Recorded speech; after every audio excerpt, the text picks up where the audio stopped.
Recording start in 5, 4, 3, 2, 1.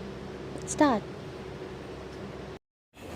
How times have changed. The executive, which term in the present context means politicians in power, has the courage to tell the judiciary how to put its house in order by formulating a code of conduct for judges.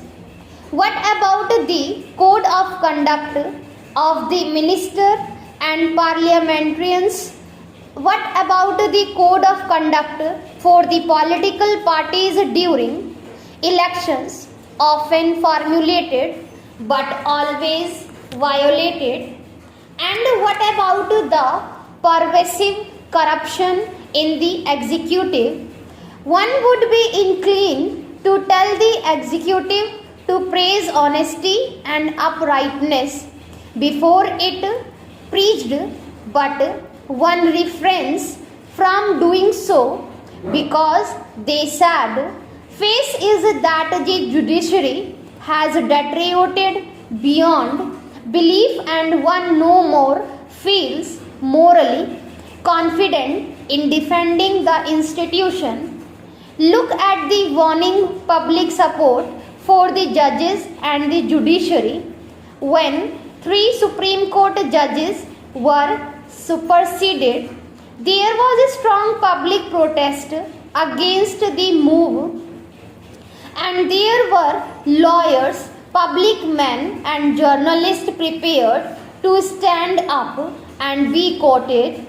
When there was the move, the transfer High Court's judges, this was viewed in the correct perspective as a serious attempt further to discipline the judges. This instrument was liberally used during the emergency, though because of the censorship, formal and informal, the fact of the transfer of 16 judges did not come to light. It was heartening to discover that there were brave judges in the High Court who were prepared to pay the price for their uprightness. The nation owes a debt of gratitude to them.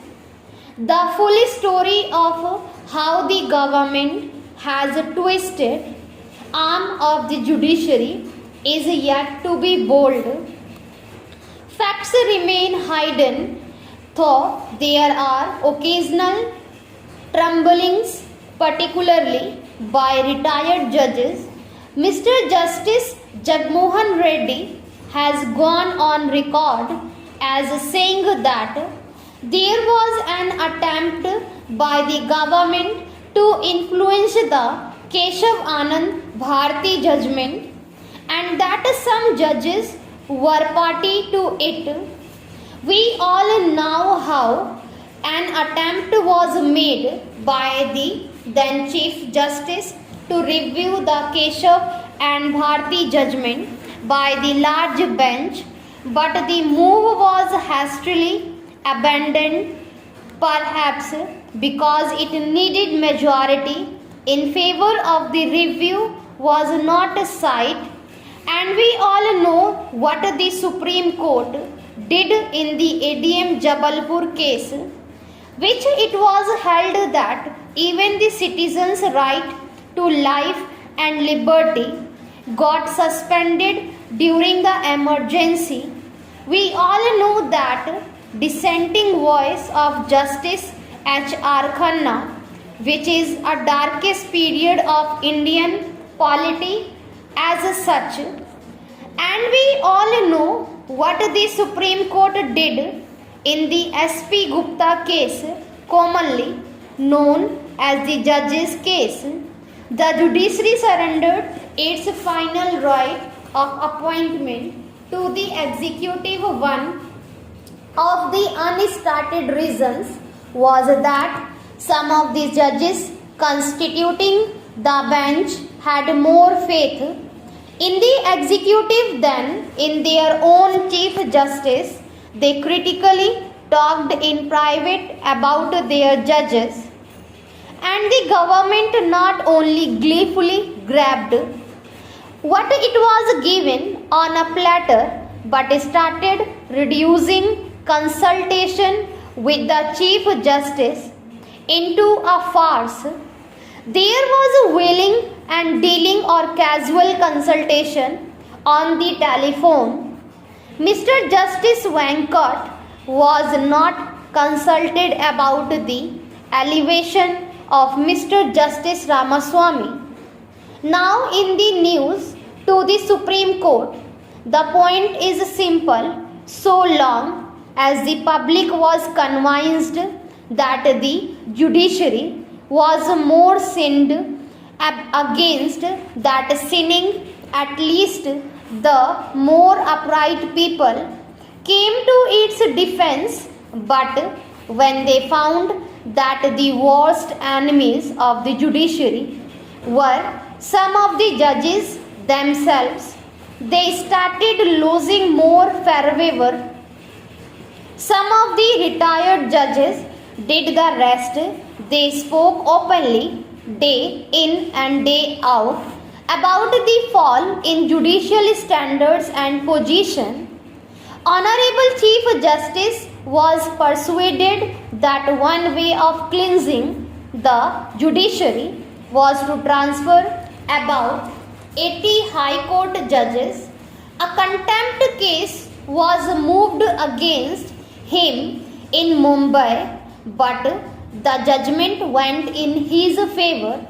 Then there is Mr. Justice Krishna Iyer, who has been speaking bluntly about his robed brethren and their various acts of omission and commission.